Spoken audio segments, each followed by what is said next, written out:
जय हिंद दोस्तों, हिमाचल क्लासेस में आप सभी का स्वागत है। तो आज की वीडियो में हम बात करेंगे आधुनिक भारत। तो हमने ऐतिहासिक काल में सबसे पहले प्राचीन भारत, उसके बाद मध्यकालीन भारत, अब पढ़ेंगे आधुनिक भारत यानी कि 1707 के बाद, यानी कि क्या है, औरंगजेब की क्या है, मृत्यु हो चुकी है।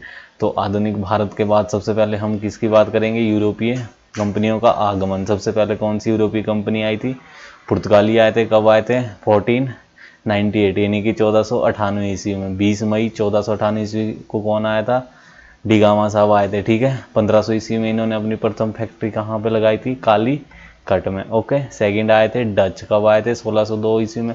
प्रथम फैक्ट्री कहाँ पे लगाई थी, मसूली पट्टनम में। कहाँ पे, सब कब, 1605 में। थर्ड वन आए थे अंग्रेज, 1608 ईस्वी में आया था। कौन आया था, कैप्टन विलियम हॉकिंस आया था। प्रथम फैक्ट्री इन्होंने कहाँ लगाई थी, सूरत में लगाई थी। ठीक है, उसके बाद कौन आए थे, फ्रेंच आए थे। कब आए थे, 1664 ईस्वी में। प्रथम फैक्ट्री इन्होंने कहाँ लगाई थी, 1667 में, सूरत में। ठीक है, उसके बाद हम बात करेंगे मुगल साम्राज्य का जब विघटन हुआ एवं उत्तराधिकारी उसके कौन कौन बने थे। सबसे पहले कौन आया था, बंगाल का कार्य का, बंगाल में। ठीक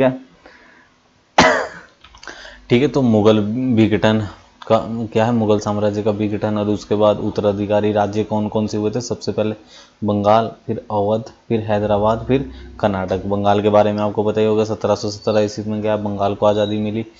ईस्ट इंडिया कंपनी के अधीन कब आया, 1757 ईस्वी में। क्या है, ईस्ट इंडिया कंपनी ने क्या कब्जा कर लिया, 1765 ईस्वी में मुगलों ने क्या कर दिया, ईस्ट इंडिया कंपनी को दे दिया था इसको।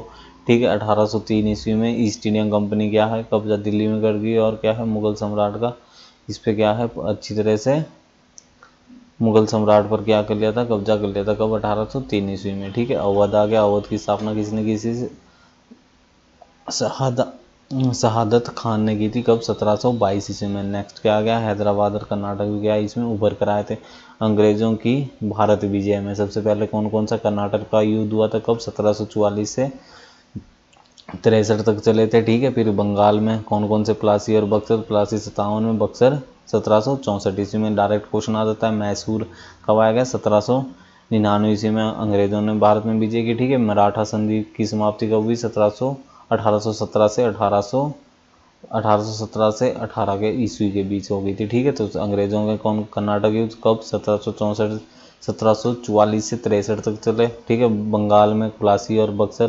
प्लासी 57 में, बक्सर 64 में। मैसूर कब, 1799 में। मराठा संघ की समाप्ति कब हो गई थी, 1818 में। ठीक है, इसके बाद हम बात करते हैं आपका दास्ता का बंधन। इसमें अंग्रेजों द्वारा, इसमें क्या किया गया था, अंग्रेजों द्वारा विभिन्न सामाजिक, आर्थिक और राजनीतिक नीतियों द्वारा भारत का क्या किया गया, शोषण किया गया था। ठीक है, प्रतिक्रिया 1857 का मुक्ति संग्राम के नाम से भी इसके अंतर्गत आ जाएगा। नेक्स्ट आ गया राष्ट्रवादी जागरण। कौन कौन से आ गया, जैसे सामाजिक धार्मिक सुधार हो गए, राजनीतिक संस्थाओं की स्थापना होगी। भारतीय राष्ट्रीय कांग्रेस की स्थापना कब हुई थी, 1885 ईस्वी में। ठीक है, राष्ट्रवादी जागरण के फिर आगे स्वतंत्रता संग्राम में गतिशील कौन कौन सी, जैसे कांग्रेस की प्रमुख भूमिका रही। गरम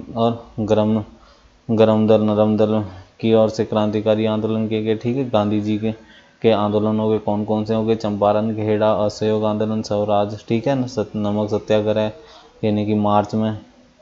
ठीक है, दलित आंदोलन और निश्चित दिवस। ठीक है, द्वितीय विश्व युद्ध और भारत छोड़ो आंदोलन क्या है, भारत विभाजन में क्या प्रमुख योगदान रहा। नेक्स्ट आगे स्वतंत्र के तत्कालीन समस्याएं कौन, बहुत सारी आ रही थी, तो ये किसके अंतर्गत करते हैं, आधुनिक भारत। यहाँ से बहुत सारे क्वेश्चन आते हैं। तो आपको क्या है, सबसे पहले इतिहास को अच्छे से हल्की सी एक नज़र मार लेते हैं। सबसे पहले हम क्या करते हैं, इतिहास जैसे माइंड में आया, 3 भागों में, प्रागैतिहासिक, आधैतिहासिक और ऐतिहासिक। ठीक है, प्रागैतिहासिक लिखित साक्ष्य क्या है जिसमें उपलब्ध नहीं है, और क्या है, पूरा तात्विक आएगा, ये पूरा तात्विक है। ठीक है, पूरा तात्विक साक्ष्य क्या है, इसके उपलब्ध है। ओके, पाषाण काल भी इसको कहते हैं।